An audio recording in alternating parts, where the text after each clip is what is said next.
Family તો આજે અમારો છે ડે 2 અને અમે આવ્યા છે કોરલ આઇલેન્ડ. જોઈ શકો છો પતાયા સિટી એન્ડ ફોટોશૂટ થઈ ગયો છે, વિડીયો શૂટ થશે બટ હજુ વાર લાગશે.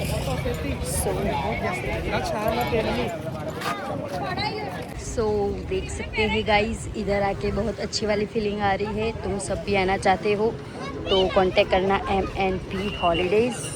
એન્ડ અમે લોકો બહુ બધું એન્જોય કરી રહ્યા છીએ.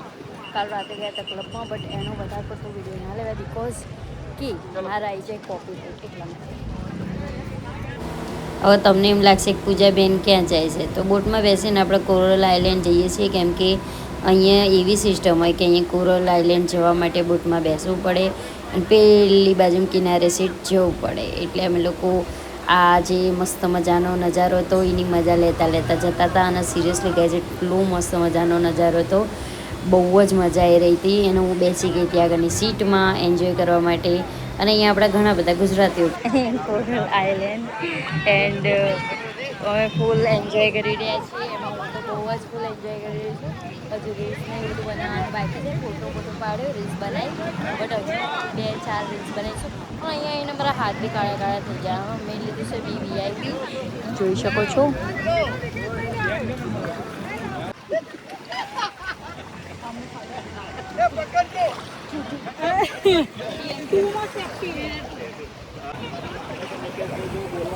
જોઈ શકો છો આ પ્યારું ડોગ જોઈ મને મારી જુલીને યાદ આવી રહી છે. કેટલું આરામથી એન્જોય કરી રહ્યું છે. કાશ મૂવી મારી જુલીને અહીંયા લાવી હતી કેટલું મસ્ત રીતે જોઈ રહ્યું જો ખાલી તમે. અને અહીંયાનું પાણી તો જુઓ ખાલી.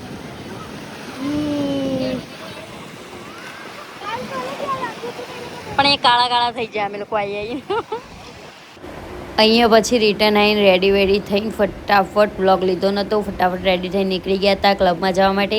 કારણ કે અમારા જોડે ટાઈમ નહોતો. રિટર્નમાં મારા ફોનમાં ચાર્જિંગ ઓછું હતું એટલે ભાઈ આ ડાયરેક્ટ લઈ લીધું. અને થાઈલેન્ડમાં મેં એક વસ્તુ નોટિસ કરી, પણ અહીંના રસ્તા એટલા મસ્ત હોય છે, એકદમ ક્લીન અને સાફ સફાઈ. અને જોઈ શકો છો અહીંયા અને રાત પડે ને એટલે દિવસ ઉગે એવું કામકાજ હોય.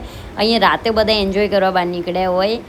જોઈ શકો છો એટલી મસ્ત મજાની. અમે લોકો અહીંયા એક્ટિવા મૂકી અને ચાલતા નીકળી ગયા હતા ક્લબમાં જવા માટે. અને અહીંયા બહુ જ લોકો ફરવાયેલા હતા. 80% જેવી પબ્લિક તો આપણી ગુજરાતી હતી.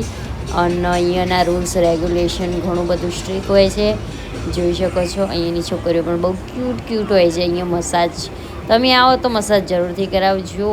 અને અમે લોકો જોતા હતા. તો મિત્રો જિંદગી તો બાકી થાઈલેન્ડની જન્નત છે, જન્નત. તમે બધા બી જરૂર એકવાર આવજો. હું તો આવી, મને તો 11 જવાની ઈચ્છા થતી નહીં પણ જવું પડશે. હવે જઈએ આપણે ક્લબમાં, ચાલો. અને મિત્રો ક્લબમાં પહોંચ્યા પછી અમે લોકોએ જોયું બધા એટલું એન્જોય કરતા હતા. અને અહીંયા તો બધા લાઈફના ટેન્શન ભૂલી જવાય. એટલે જરૂરથી તમે પતાયા હો તો બોસ ક્લબનું જરૂર વિઝિટ કરજો. અને હું પણ એટલું બધું નાચતી હતી કેમ કે બહુ જ મજા આવતી હતી. અને આનું બેકગ્રાઉન્ડ મ્યુઝિક તો હું નહીં રાખી શકતી બિકોઝ મારે કોપીરાઇટ આવી જાય એટલા માટે. તો મારો વિડીયો ફેલ થઈ જાય. અને પછી આવી ગયા હતા અહીંયાના પેલા ડાન્સરો કહેવાય ને, એરપોર્ટના કપડાં પહેરી અને સરસ મજાનો ડાન્સ કર્યો. બહુ મજા આવી ગઈ. આખો ડાન્સ અમે લોકોએ શાંતિથી બેસીને જોયો. અને પછી નીચેના જે બધા હતા, મતલબ કે જે આપણા જેવા ફરવાયા હોય એ આ નજારાને ખૂબ એન્જોય કરતા હતા. અને છોકરાઓ તો વધારે જ એન્જોય કરતા હોય મિત્રો. ત્યાં અમે ક્લબમાં ખૂબ બધું એન્જોય કરી અને નીકળી પડ્યા હતા હોટલે જવા માટે. તો આવા વ્લોગ જોવા માટે મારી ચેનલને લાઈક શેર સબસ્ક્રાઈબ કરજો. અને નેક્સ્ટ વ્લોગ જોવાનું ભૂલતા નહીં. નેક્સ્ટ વ્લોગ બહુ જલ્દી આવશે. Okay bye bye, Tata, good night.